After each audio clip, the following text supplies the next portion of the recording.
So you want to make an impact. You're thinking about starting a business, sharing your voice. How do women do it that handle motherhood, family, and still chase after those dreams? Well, listen each week as we dive into the stories of women who know. This is Call Me CEO. Hey everyone, and welcome back to Call Me CEO. This is Camille Walker, and I'm here with Mandi Love-Keen. This is a part 2 of the exploration of the 60 Days to VA course. Mandi is a graduate, and today we're going to be talking about how to nail your interview as a virtual assistant, or really in any scenario. We're going to be volleying back and forth a little bit, but I'm really grateful to Mandi for being here with us today. Mandi, thank you so much for being on the show. Please introduce yourself for those who may not have heard the last episode. Okay, well, as Camille said, my name is Mandi, and I did Camille's VA course, 60 Days to VA. I am coming from a very tiny town over in Washington State. I have 2 amazing boys who are 6 and 9, and I have been married for almost 13 years to my awesome husband. I also have basically a little mini zoo at my house, so life is a little hectic around here, but we love it. Oh, I love it. So what I hear you saying is you're a busy mom, which Yes. when I have people say, could I even do this thing? Could I do this course? Is this something that you've been able to manage and bring into your life? Let's talk about that a little bit because we didn't on the last episode. That's true. We didn't. Definitely. I love the flexibility that this position brings. Both of my kids play multiple sports all the seasons. And so I'm constantly running around from place to place, park to park, and I just hop it on my phone or bringing my laptop and getting some work done. I can do work when the boys are in bed at night or just different times that I have available. And I absolutely love the flexibility that that brings for me to still be present and be mom and be accessible for them, but also being able to bring some income in for my family. Yeah. Let's talk about that a little bit with the income that you've been able to bring into your family. What kind of a difference has that made for your home? That's been huge for us. We have, as other families potentially have, we have debt that we're trying to pay off, and we have vacations that we're wanting to save up for. And just knowing that we have that extra money coming in every month has been absolutely huge for us. That's awesome. So talk to me a little bit. In the last episode, we talked about overcoming fear and stepping into something new. Was your husband always on board with you starting this new venture and starting a business of your own? Yes, I would say he is definitely my biggest cheerleader. He is the introvert or the extrovert, sorry. He is the extrovert in the relationship, and he always thinks any of my ideas are just, yeah, let's go for it. That sounds great.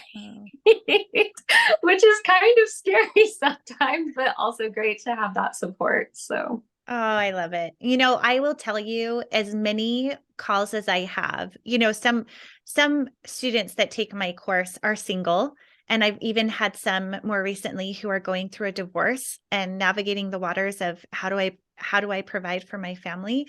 And then also others like yourself who are busy moms. And so it really can work with any lifestyle where you're needing to work from anywhere with Wi-Fi. I mean, really, it's right. made to be built with flexibility, which is so fantastic. So for this episode, we talked about a little bit more about the course in the last one. This one is more about nailing the interview.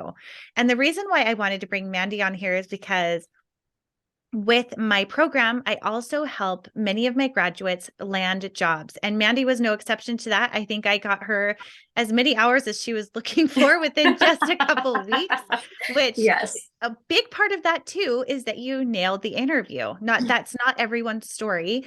And so even for some of my graduates, I told them, let's get her on here so she can tell us her secrets of how she's able to have such an amazing interview and present herself so well. And I'm really excited to dig into this because I think this can apply to anyone presenting themselves in any interview situation. So first, starting out, I would love to know how you prepare yourself for an interview. Is there anything that you do to like hype yourself up or to put yourself in the mental state of being ready for that interview?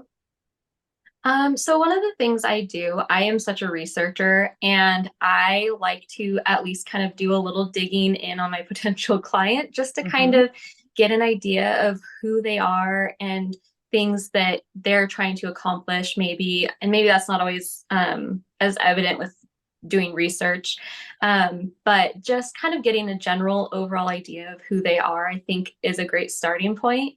Um, I will preface by saying I do also get very nervous going into these interviews.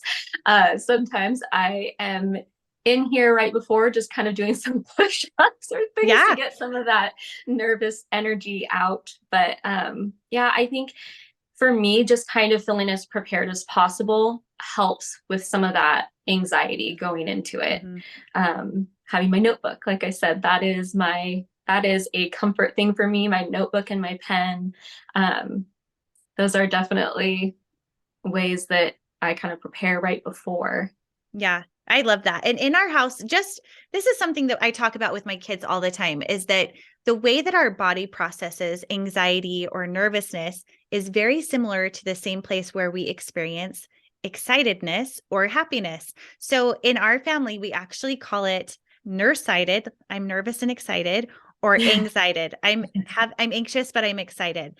And so as you're prepping for something, or maybe you're about to present or you're in a situation where, those nerves are coming in, we say, I'm excited, or I'm nerve-sided. So it's like, yeah, I'm a little Mhm. nervous, but that's your body's way of preparing you for doing something great. So when I talk to my kids or to people like yourself that I'm talking to about prepping for an interview, I'll say it's okay that you're nervous or that you're feeling Right, anxious, because that's a good sign. That shows that you care. And right, so I love that you do that you prep and you study and you research ahead, because that really, when I get into an interview situation and I can tell that someone's prepped to talk to me, it automatically puts my mind at ease that I know that they care about the meeting and that they're there to show up and to serve. right. Well, and I think too, something to remember is I think pretty much everybody gets at least a little bit nervous, even the person who is doing the interview. Oh, yeah. This is, something a lot of times new for them, especially in this situation where maybe it's the first time they're really hiring somebody in this capacity for their own personal business. Mm-hmm. And so something else that I would say is I, in the beginning, I will try to kind of say a little bit about myself, a little bit of my background, but really, I ask them a lot of questions and Mm-hmm. I just sit back and listen. And there's two pieces to this. The first one is that eventually they're going to say something that you can really connect with on a personal level. And so when you're able to have that personal connection with somebody, it does take away a lot of that anxiety and nervousness. Mm-hmm. And it makes you feel like you're just having a conversation with a new friend. And then the other part of it is that it allows me to take notes and really start to focus in on what are some of the ways that they want to grow their business? What are some of their pain points? What are some of the things they're excited about and passionate about with their business? And so I think that really just taking that moment to tell a brief, I guess, background on yourself, but then asking those questions and then listening, that is super important.